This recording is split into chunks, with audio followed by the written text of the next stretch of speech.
I certainly do.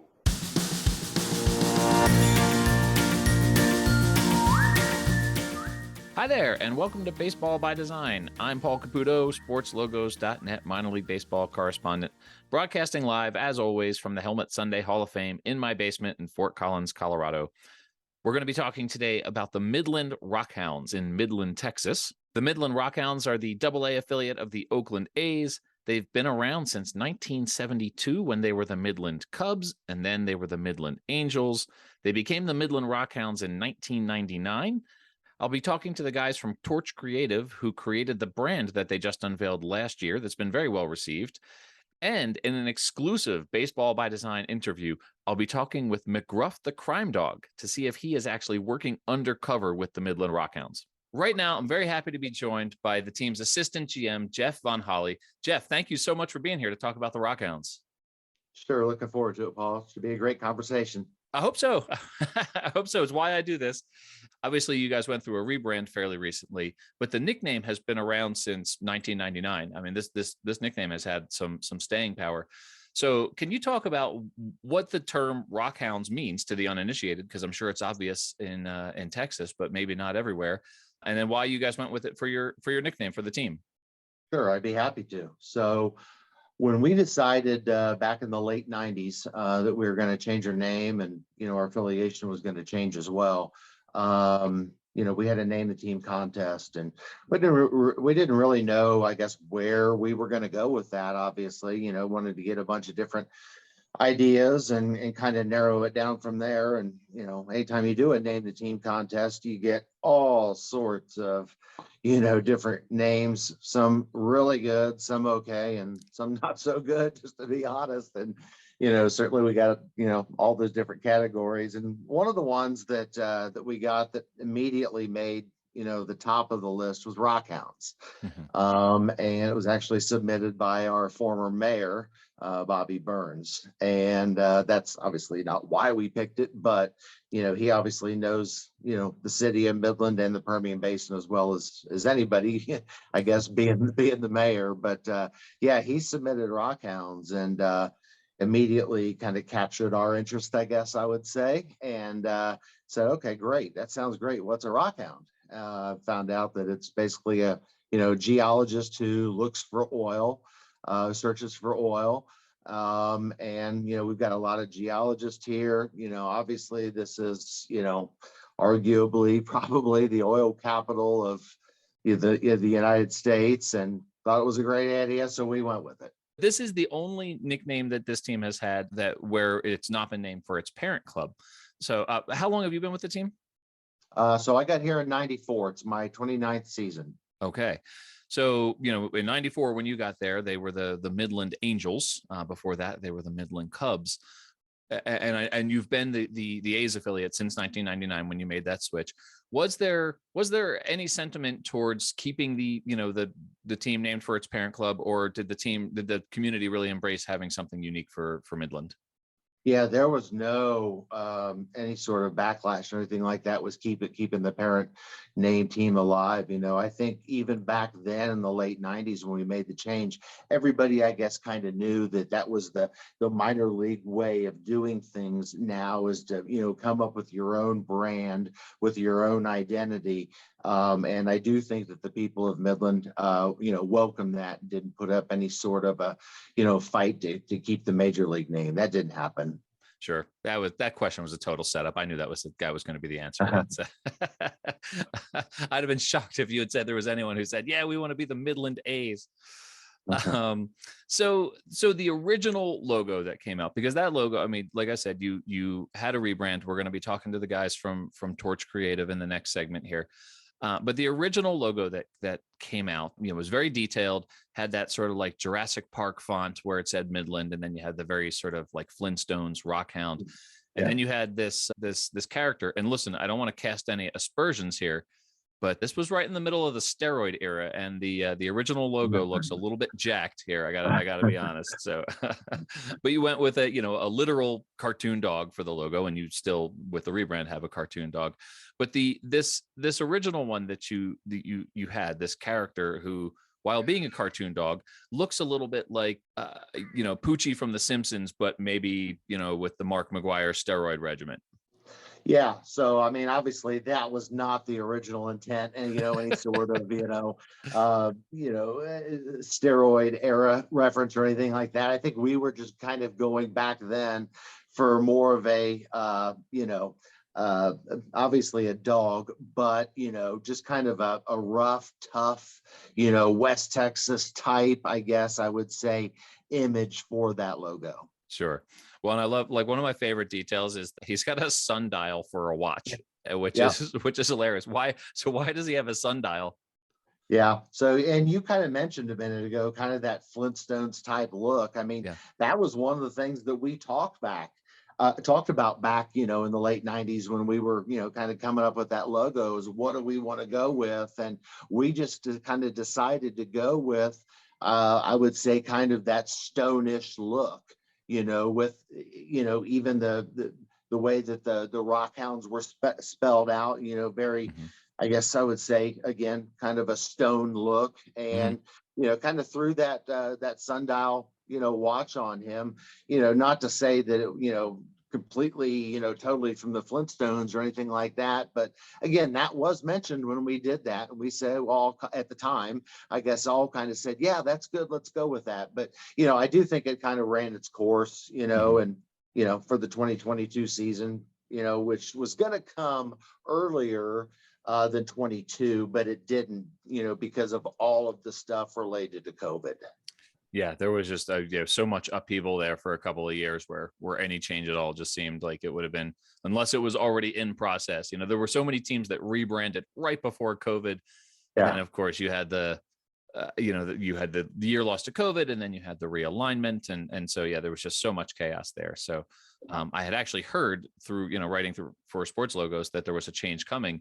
And then, hearing that it had been delayed a little bit. So understanding that the term rockhound is probably pretty prominent in Texas, is it a term that you have to explain? Because, minor league baseball branding now, especially with your new look, the successful brands will extend beyond the local community pretty quickly. Is rockhound a term that you have to explain to people who don't understand the oil industry or, geology? Yeah, certainly not locally, no. I don't know that, over the course of my time here, that I've ever kind of had to explain that term, I guess, to anybody in the Permian Basin or in West Texas, or for that matter, probably in the entire state of Texas. Even outside of the state of Texas, I mean, it really doesn't come up very much. I don't know if that means that people outside of the state maybe just kind of play along and act like they know what it is and they really don't, or whatever. But I would say the answer to that question largely is no. Either people know what it is, or they just act like they know what it is. But it's a name, I guess, served us really, really well. Sure.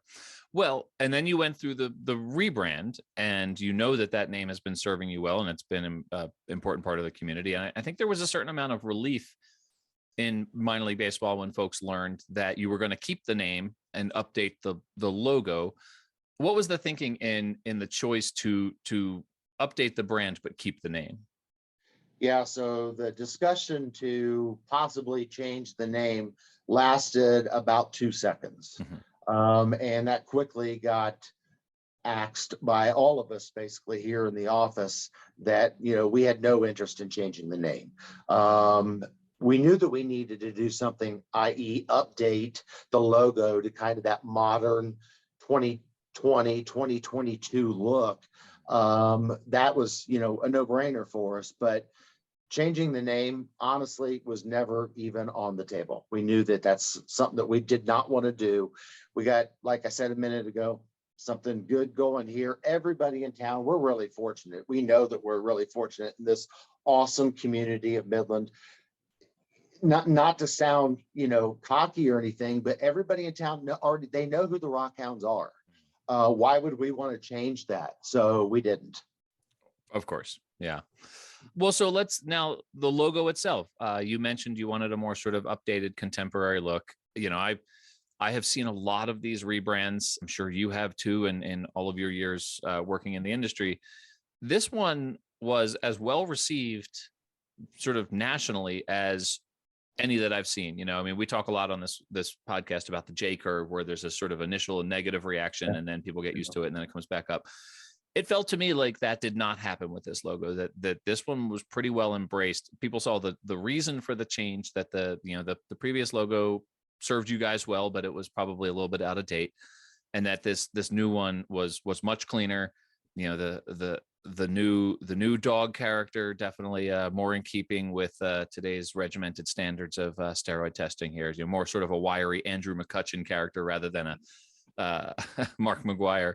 But you know, so the dog himself is less sort of bulky and more sort of sly. And then you have a lot of, you know, sort of different elements that create this larger logo suite. And like I said, I'll talk to the guys from Torch about that. But the decision to go with a more sort of contemporary, sophisticated, it's still a cartoon dog, but a less cartoony cartoon dog, as it were. Yeah, so that was really important to us when we first sat down and talked with the guys from Torch, who, you know, are awesome. And you know, I play those guys up to everybody in the industry that we talked to, just because they did a fantastic job for us. But that was our goal. You know, I mean, we did not really feel like we needed to start over from scratch with the logo. We liked a lot of elements of that old logo. Mm-hmm. You know, and we just, I think it was a situation where we felt like we needed to take what we liked from that logo and just kind of update it a little bit, you know, without completely changing it, because, you know, it wasn't broken before. Mm-hmm. Even, you know, in 2022, it just needed to be refreshed. Sure. Well, and for sure, after, you know, almost a quarter century with that previous logo, there was plenty of emotional equity in that, in the local community. You know, I'm speaking from my perspective, seeing this, you know, at the 30,000 foot level, kind of nationally, and from, you know, from my basement in Fort Collins, Colorado, saying that there was not really much of any kind of negative reaction to this. What did you see in the local community? Yeah, very much the same thing. And, you know, it was so refreshing, I think, for us, you know, to, you know, you spoke a little bit about, you know, typically in rebrands, a lot of times, like you said, there is a big backlash, you know, why did you change it, you know, and eventually people end up coming around. It was refreshing for us not to have to go through that. And I do think that that is, you know, largely a credit to the folks over there at Torch who, you know, did our logo, and it was great. You know, I mean, you're right. It was, I don't even know what percentage it was, but I think it was high 90s, you know, in terms of the approval or the popularity or whatever, I guess I would say, you know, for that logo when it first came out. But it was really well received initially, both nationally, which you spoke to, and locally as well, you know, and we've, I guess, seen that too, and even in our, you know, souvenir numbers, you know, kind of to date here in the 22 season. So I compared your previous logo to Poochie from The Simpsons. I think it's hard not to see a cartoon dog and compare him to other cartoon dogs. I don't know why that is for me. I like this new logo very much. I think it was a great upgrade. Like you said, the guys from Torch Creative, they did the logo for sportslogos.net, who I write for. And so, you know, I'm well familiar with their work. I think they do great work. But in the interest of comparing cartoon dogs to other cartoon dogs, I thought that the new Rocky looked a little bit like McGruff the Crime Dog. Have you heard that from anyone? Actually, when we first came out with the new logo, I did hear that. So I don't think I've heard it since. You know, we unveiled this in November, I think, of 21, if I remember right. I think I heard it a little bit in November and December, and until you just said McGruff, here it is, you know, the end of July. I don't think I've actually heard it 22. So I think that kind of went away a little bit, and certainly that, you know, wasn't ever discussed by either us or the folks at Torch when that first came out. I think that, you know, a person here or there may have seen it, but it hasn't really been prevalent since. Okay. Well, I'm glad that Rocky has his own identity there for sure. He does. For sure. Well, like I said, I mean, this is a really fun brand, and I really love the connection to the local community. It's something that I think that minor league teams do Better than anyone, better than the major professional sports, better than I think even the collegiate sports. I mean, I think the care and the focus on community and selecting nicknames in minor league baseball is more hyper local in minor league baseball than it is anywhere else. And so with that, I want to ask you, what is the hyper-local connection? How come in the Copa de la Diversión program, the Spanish language alternate identities that minor league baseball teams have, you all went with the Matamoscas de Medesa, which is, I guess, the Midland fly swatters. Right. What's the connection to Midland for fly swatters? Yeah. So when the Copa program first came out, what we did here is we got with the Hispanic Chamber of Commerce.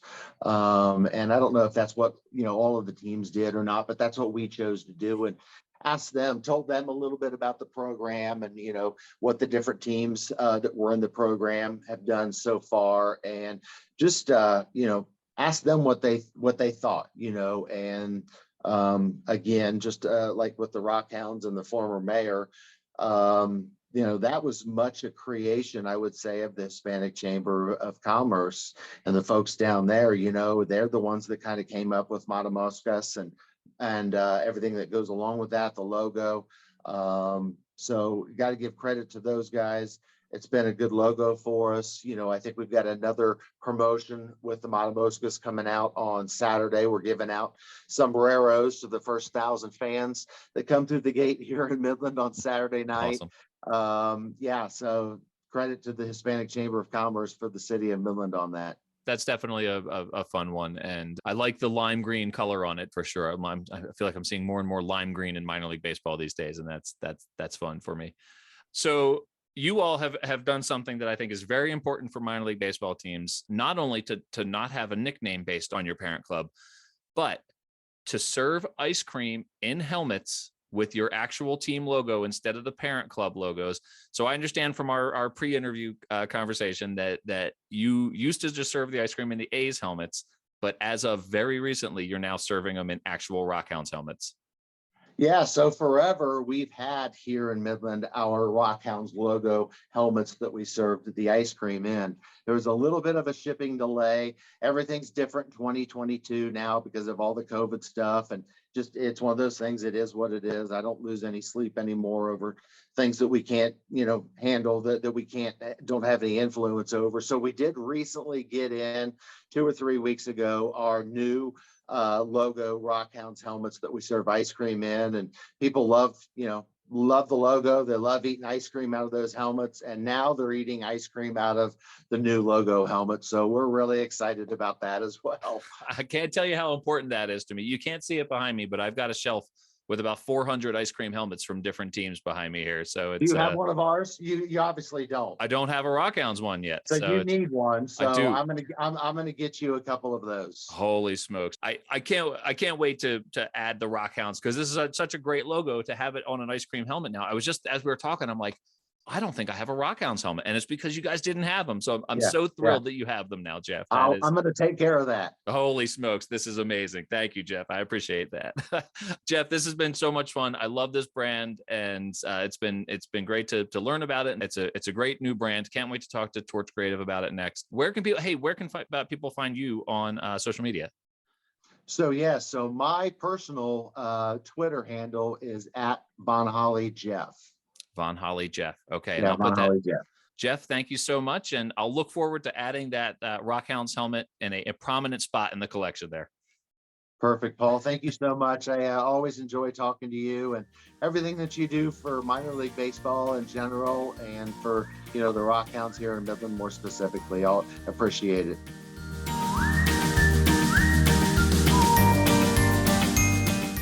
All right, everyone, welcome back. What a treat this is for me now, for the first time on Baseball by Design, to be joined by the design firm, the creative firm, Torch Creative. I'm joined by Brad Bishop and Michael Thurman. Gentlemen, thank you for being here. We appreciate you having us. Yeah. Hey, Paul, how you doing? I'm doing really well. I've been familiar with your work for a while because you guys created the logo for the website that I write for, Chris Creamer's sportslogos.net. And so I was thrilled to finally get the chance to talk to you back in 2021 when you did the rebrand for the Midland RockHounds, because, I knew your work. I knew that you had designed the logo for sportslogos.net. And now we had the opportunity to talk about a brand for a minor league baseball team and this really well-received rebrand that you all did for this long-standing team. So when you all created this rebrand, when you worked with the team to rebrand this long-standing look, what were your considerations? What were your goals? What were the conversations that you had with the team? It was actually really great when they reached out to us, because they basically gave us a clean slate. But one of the parameters that they had was they really liked their Rocky mark, and they didn't want to stray too far from that. But they also wanted to introduce some new secondary marks that could complement Rocky and, really kind of reinvigorate the brand a little bit. So it was real important that we stayed true to the current Rocky look, or the look that they had, while trying to introduce a brand without being too trendy or too just too kitschy. So we tried to find that balance there to really help them build that identity out. And their color palette was, they had like 10 colors, I think. And I'm not exaggerating. I think they had around 10 colors, and they were like, we need help trying to figure out how to narrow this down and what would work best, what the best color combination would be. So that was one of the tasks as well. Well, and the centerpiece of this logo is Rocky the RockHound. He went from being pretty muscle bound, right? Like he went from being sort of, Hulk Hogan to more of like I don't know, like a Matt Damon style superhero, right? Like the, pretty muscle bound down to a more sort of toned, fit superhero dog. Can you talk about the, sort of the thinking that went into the new Rocky the RockHound? It was basically what you just said, trying to tone him down a little bit, as well as just keep the original aesthetic of him, the kind of keep some of the original characteristics, and also to basically create him where there could be different versions of him, head only, bust, full body, these kind of three different combinations that they could use as well. I mean, he didn't have an ear. The older logo, he did not have an ear. So we wanted to give him some definition and kind of make it anatomically correct. And like Brad said, we wanted to give them different iterations that they could use, be it full body or the bust or the head only. So we really wanted to give them something that was a little flexible, with just Rocky himself, not including the other marks that we introduced. Well, let's talk about some of the other marks that you introduced, because this is, I think this is where, with Rocky, you updated an existing mascot and to great effect, I think. You talked about, avoiding some of the trends in minor league baseball, which I think are towards the extreme wacky end of things. Definitely, Rocky the RockHound now is less wacky than he was. But you introduced some new marks for them. Some of these new marks that you guys introduced with this suite of logos in 2021 are really fun and have gotten a great reaction. So let's start first with the one where you have two pickaxes, which the geologists, the RockHounds themselves, will use out in the field. You've got two pickaxes that face one another to sort of form a letter M. Where did that idea come from? I just happened to have a regular hammer, laying around, and I thought, I just kind of messed with the angle as I was sketching it out, and I kind of got locked in on the angle where I thought, what, if we mirrored this, it would make a great M. So the original sketch actually had a star where the points came. There was a star at the bottom of it. Felt a little too Texas-y or whatever, if that's the right word. So we're proud Texans, don't get me wrong, but it just felt a little overdone. So we kind of stripped it back a little bit. And we just felt like it made a unique M, and as it turned out, they agreed. So we ended up putting it on the state of Texas for an alternate version of it, because they used to be the Angels back in the day. That's right, Brad, right? They were the Angels. Yeah, they were. And one of their logos that was real popular when the Angels was the state of Texas. And so they kind of said, hey, can you bring that back? And the M just fit naturally on there. It came together very nicely. Well, and that is the law, right? I think for any team that plays in Texas to have the outline of the state of Texas as part of their logo suite, I think that's in the Texas Constitution right there. Yeah, that and the use of a single star, lone star. All right, let's talk about stars. You brought up the stars. The primary logo has a series of stars in it. It has 4 stars sort of in the roundel there, and then it has a 5th one that looks like it's sort of part of a dog tag. There is a significance to the number of stars and the stars themselves. Can you guys talk about that? Each star represents a decade that they had been there. I think they're what 50? They've been there 50 years, somewhere around there. So that you had like a star per decade, and then I believe they won one championship. And the truth is that it was a nod to Texas. So when we started Torch, we were like, well, okay, well, we're Texas, so we got to put, like you said, we got to put the state or the star in everything that we do. So that really was a nod to the state itself. But yeah, I mean, the star motif is almost ubiquitous here in this state. One of the other logos that was really well received was a series of drops of oil. Again, referencing the oil industry and the name RockHounds itself, but 5 drops of oil, 4 little ones and 1 larger one that form the shape of a dog's paw. And that's another new mark that was part of the suite that you created in 2021. Yeah, that one came together kind of organically. You know, what we liked about the project and dealing with the RockHounds is that it was just rife with iconography. I mean, you've got the actual dog itself, so you've got the animal and you've got that motif with the animal motif, and then you've got the oil motif. And I happened to be out walking one day. It was right after a storm. This is a true story.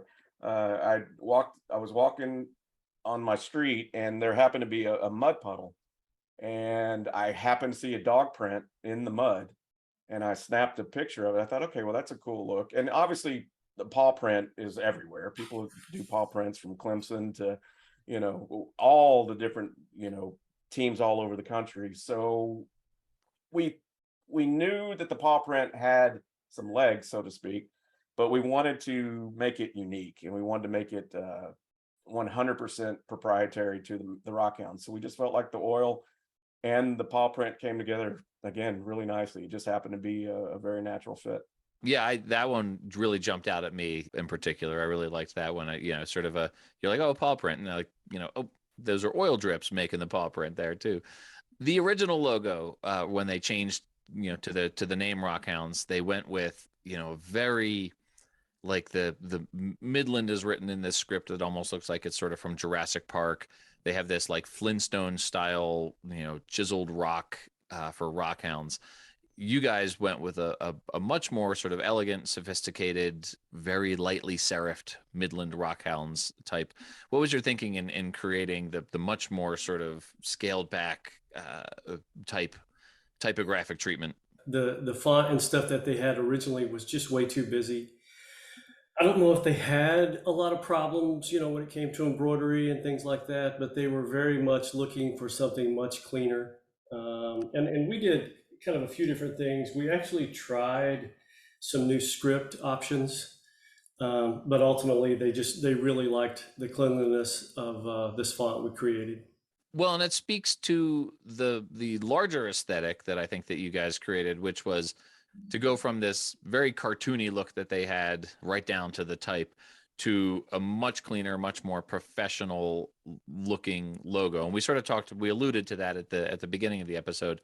It's pretty clear that you guys were charged with, hey, make us look, like a professional baseball team instead of a little league team. You kind of nailed it right there. I mean, that's what we talked about when because we did the typical, the site visit and really talked to a lot of the people involved with the team and toured the town and toured the stadium. And really kind of got to see everything we could to try to figure out how to accomplish that. We even went to the Texas Oil Museum. Yep. Nice. And that's another one of those things where when you're in a town and you're working with a team or a company and you visit something local where you can really just get a grasp on what that area is about. That's where a lot of the icons and a lot of the thinking came from. And we had all kinds of different concepts that were oil based, that were canine based. But I think they kind of liked some of it, but they were like, oh, that's maybe just a little too far away from what we want to do. And they came back to where we are now. And I think they made all the right decisions in a lot of that stuff. Still has the essence of the original brand, but with this just new, nice, well-received look that they have now. Sure. Yeah, and the truth is that look that they had was of its time. I mean, it was certainly a late 90s, early 2000s look. It, like you said, it almost referenced Jurassic Park, which I know came out sooner than that, but there was that feel to it. There were lots of colors, there was lots of detail in their mark, and they just wanted to strip that down a lot. And it was, I'd like to think that's kind of Torch's mantra, if you will, is we try to keep it as clean as possible whenever we do a mark or a suite of marks.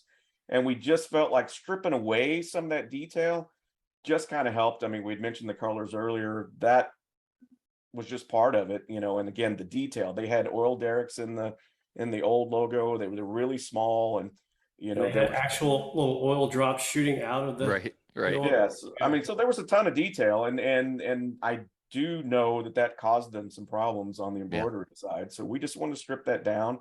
Again, try to stick true to what they had, but just kind of elevate it, for lack of a better term. Sure. It was received very well at the time. And I think that minor league baseball fans who had seen a lot of the sort of super wacky stuff responded well to this because it was, not that, right? It was different from what we were seeing in the minor league baseball landscape.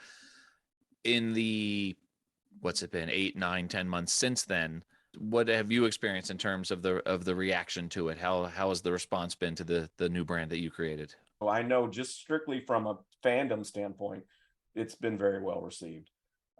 From a company standpoint, we have had leads, and we're actually working on a project right now for another team that will come down the road later. Who is it and what are you doing? I promise not to tell anyone. But we'll be happy to talk to you about that later. Great.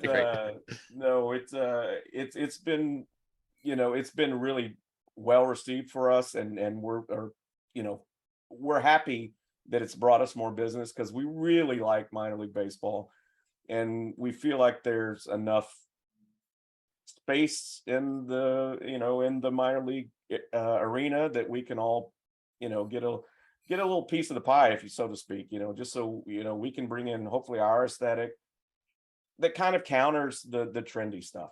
Absolutely. Yeah, I mean, it was very well received, and we've also had several people that we know that we've dealt with or talked to or met over the years that have sent us emails and notes and stuff and said, man, this looks wonderful. So glad you guys were able to work on this. A kind of a long overdue update.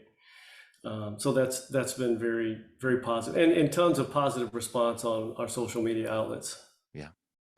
Well, anecdotally, the response on social media was overwhelmingly positive when I saw it. So, and I want to throw one more thing out there too. And yeah, if you're a designer and you enjoy sports and entertainment, and you get a project like this, these are the dream projects. I mean, we were so lucky and blessed to be able to work on this.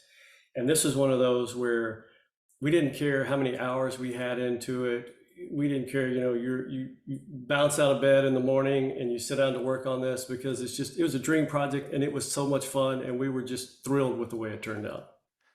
Well, so I am a designer, and I do, that's sort of my day job in particular. And there are jobs that just are really fulfilling and you really enjoy working on every day, and they just sort of come together in a way that you really like. But I'll ask you to expound on that a little bit, Brad. Like, what was it that made this one a dream project? Was it the aesthetic? Was it the working in minor league baseball? Was it working with this team in particular? Like what was that? It was a combination of multiple elements. It was our first big full team rebrand for minor league baseball. B, they were in Texas. C, like Mike mentioned earlier, the iconography we had to work with was just so plentiful. And I don't know if you happen to kind of look around our website. We do tons of characters. We do a lot of college mascots and a lot of characters character work. So we love that aspect of it as well. So you take those elements, and then plus the kind of really thinking conceptually, like Mike talked about because he did the paw print, the old drop paw print, and the end pickaxe or the rock hammer ends. So the conceptual side of it, trying to figure out this concept that works together, all of that stuff was like the perfect combination for a project like this. And then there was the challenge, honestly, to take the character-driven aspect of it and marry it with those, secondary and tertiary marks. You kind of want to make them united and have a very consistent feel. So, but there is a challenge. I mean, because you do have the crazy Rocky character, and then you've got the cleaner secondary marks. So that was a challenge that we loved. We loved taking on. It's really fun and refreshing for me to hear that, right? Because for minor league baseball fans, right, these logos are so much fun and people love them so much. And to hear the designers who are creating these brands are having as much fun creating them as we are having consuming them, that's really edifying for me as a fan and a consumer of these logos. So that's fun to hear that. And it's one of the reasons I love talking about this sort of thing on this podcast. So Brad, you mentioned your website. What is the website? Where can people find you guys online? Yeah, they can find us at torchcreative.com. And then from there, we have all the links to our social media channels. So just visit our website, take a look around, drop us an email, send us a note. We love talking to other designers and we've made a lot of wonderful friends in this industry. Some of our great friends are competitors as well. So it's, we love hearing from everybody. Drop us a note if you swing by.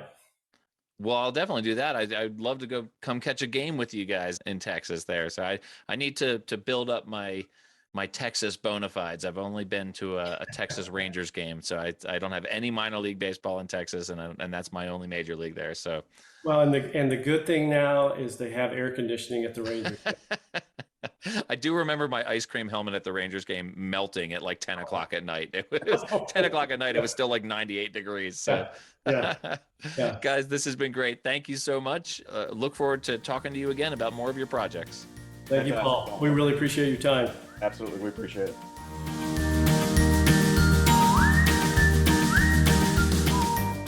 All right, everyone, welcome back. As promised, this is a very special segment here on Baseball by Design. Right now I have McGruff the Crime Dog. McGruff's handler, Steven, is going to be calling him in, and we're going to be talking to McGruff about minor league baseball, taking a bite out of crime, and whether he has a more direct involvement with the Midland RockHounds than he's letting on. McGruff, Paul would like to talk to you on our baseball podcast here. Oh, that would be great. Oh, hi, Paul. How are you doing? Well, hi, McGruff. It's certainly a pleasure to speak with you. I'm looking forward to our interview. Oh, this is just going to be exciting for me, too. And this is awesome because this is the first time I ever got to do kind of a baseball type podcast. Well, there's certainly a lot of crime in baseball that we need to talk about. So well, there's crime all over our country, unfortunately. True.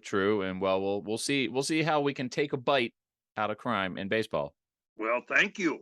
This episode that we're doing is on a team called the Midland RockHounds, and I wanted to address some rumors that their mascot, Rocky the RockHound, is either you in disguise. Is McGruff undercover as Rocky the RockHound, or is Rocky the RockHound a relative of yours? Well, I saw a picture of Rocky for the Midland RockHounds. He's their mascot. And there is a resemblance. However, it is not officially me. No, we're probably related canine wise, but we'll have to leave it at that, I guess. All right. But it is resemblance of the face. He is a bloodhound, and that's what I am too. So probably a distant relative then. Yeah, probably so. Well, in addition to being joined by McGruff right now, we are joined by Paul Del Ponte, who is the executive director of the National Crime Prevention Council, which is really McGruff's organization. So I'm joined by both Paul and McGruff right now. So Paul, thanks so much for coming on and joining McGruff and me and talking about how we can take a bite out of crime in minor league baseball and addressing the rumors that McGruff actually is Rocky the RockHound. So it's an important conversation we're having.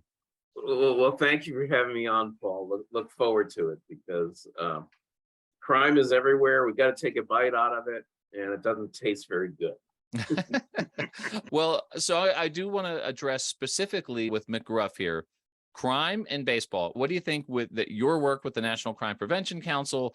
Let's talk about stealing signs in baseball. What do we do to stop stealing signs as a dog crime preventer? Well, from what I understand, this has kind of been a problem the last couple, 3 years or so. And of course, Major League Baseball is hopefully on top of it. Right now, it appears that if they are caught stealing signs, there is penalties for that. And if it looks like signs are being stolen, that they should act upon immediately. And if they have to, do some disciplinary actions. Now, catchers and pitchers, they have been given signs for years. Catchers point their fingers down, or, whether it be a curve or fastball or whatever, sinker ball, whatever it may be. And of course, the catchers and the pitchers, that's called the battery, they know exactly what each other's doing. Of course, there's ways of two-way communications now that didn't used to be several years ago. You can use a radio or even through a computer or cell phone or something like that. For a bloodhound, you're surprisingly current in the latest news in baseball crime prevention. So I appreciate that. If you were a baseball player, if suppose you were undercover on a minor league baseball team as a baseball player, I have always envisioned that you'd be playing catcher, right? That you'd be behind the plate, you get your eyes on the whole field, and if anyone's trying to swipe a bag, you would know right away, and you'd be the one responsible for throwing them out.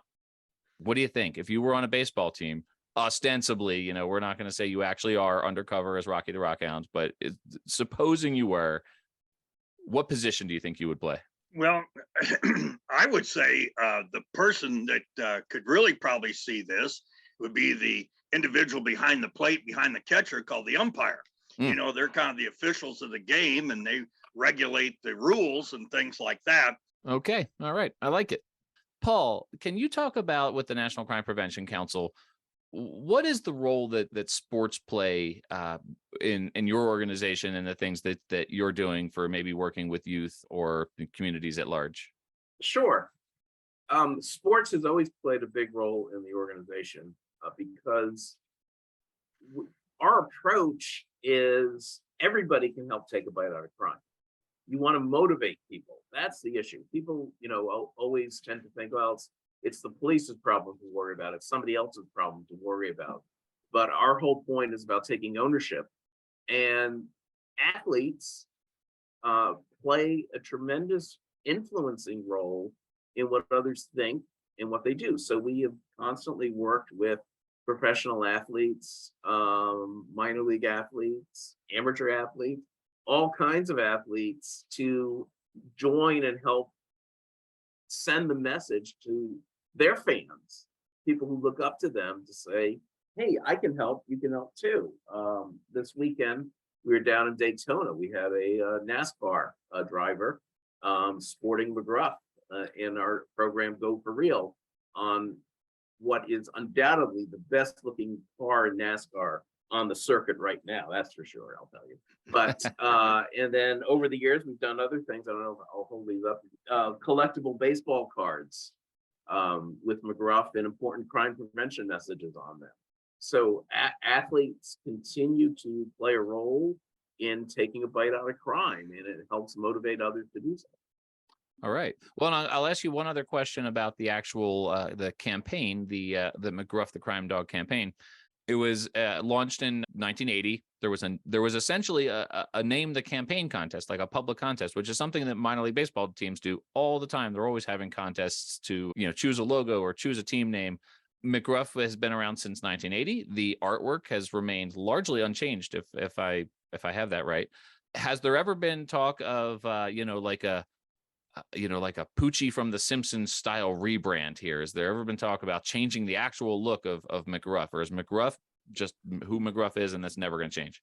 Well, McGruff has evolved a little bit over the years. He now sports a tie, which was not part of the original. And then the big news is that in the last 2 weeks, we have launched McGruff in 3D animation. It is largely the same look, but in 3D animation. Where can people find that? Where can people see that? People can go to ncpc.org /go for real and look at the ads there. They're in both English and Spanish, Okay. and you get to see McGruff ready for the 21st century to battle 21st century crimes. Okay. McGruff, I'm trying to think of some minor league teams that you might be a fan of. So I'll ask you first. Are there any teams out there that you really appreciate as MacGruff the Crime Dog?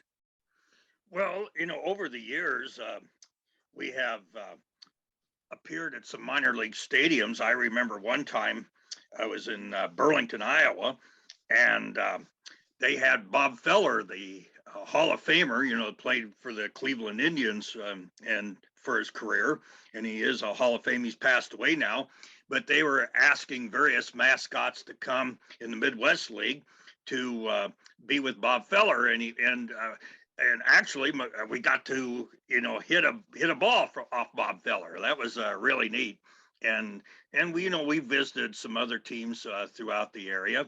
And in the Midwest League, I was kind of familiar with. And then, they have various minor league clubs all over the United States. But we'd be happy to, visit them if they wanted to have us come and appear with them.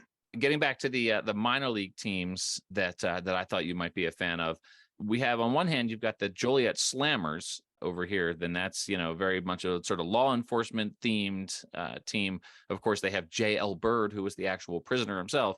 And then you have teams like the Quad Cities River Bandits, who are, they're wearing their mask and they're looking like they're up to no good here. So if you're McGruff the Crime Dog, and the Quad Cities River Bandits are going up against the Joliet Slammers, which would never happen because they're different classifications. Yeah, they're different. They're in different leagues. Who are you rooting for there in the stands? Well, when I go to visit a ball game or whatever, I suppose, every person, even any dog that enjoys it, has their favorite team. But I kind of have to remain unbiased, that type of thing. It's whoever I'm there, watch. We just enjoy the game of baseball, and it's the idea is to have fun as a family, to have fun as an individual, as a fan. Of course, root for your team. If you have a favorite one and that type of thing. But I guess the answer to your question is whatever a ballpark I'm there at the time.